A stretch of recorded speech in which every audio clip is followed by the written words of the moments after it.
Every so often, I want to stray a little bit from just straight raw politics for a little bit of fun. And I like what Tiffany Cross did here to have some fun facts with Stephanie Griffin, who wanted to come out, who has a new book out, and men in the cable industry are putting her on, etc., etc.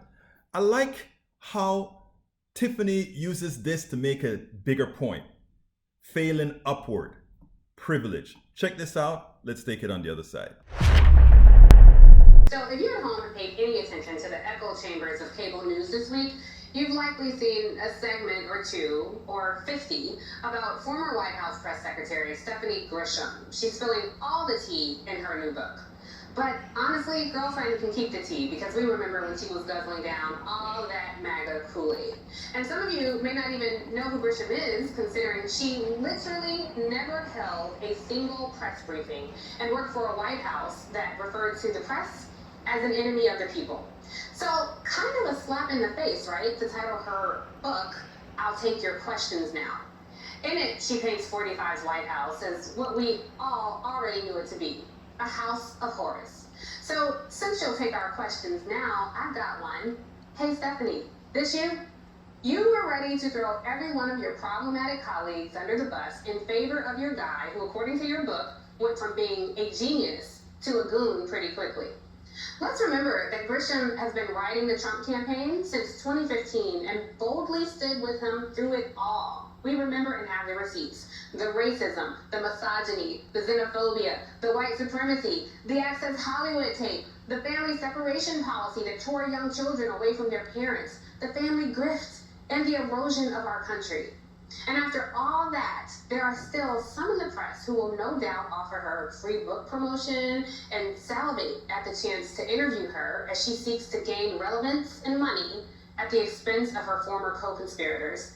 And this is the way it has gone for many former Trump appointees. They get to fail up, riding mediocrity to the highest levels of government, hack away at the diverse foundation of America, and walk away from all the rubble, only to be met with sweet cable news contracts, lucrative book deals, softball interviews, and zero accountability. Any idea how this looks to the rest of us? Grisham has 2 traffic arrests, including pleading guilty to a DUI, and she lost 2 previous jobs amid alleged charges of plagiarism and cheating on expenses. That's right, she was embroiled in scandal and arrested twice, and still landed a high-profile position in the White House. Yet, black and brown people are still subjected to a very punishing criminal justice system, and those among us who have records can't get a job anywhere, while the privileged and incompetent get to laugh at our tears all the way to the bank. So if you're looking for something to read at home, there are a host of thought-provoking books that are far more deserving of your attention over gossip rags parading as literature. I hope you choose wisely. We'll be right back. Very good point. And check out the books that she's talking about, because I tell you what, there's much more, there are better things out there than to reward those who use the system and then profit from it after hurting the entire country with what they've done, with the lack of what they've done, and with their words. Exactly right. Thanks, Tiffany. We spend a lot of time deconstructing the news, trying to parse it into a form that everybody can understand. We try to find those little nitpicks where it flies above the fray, etc.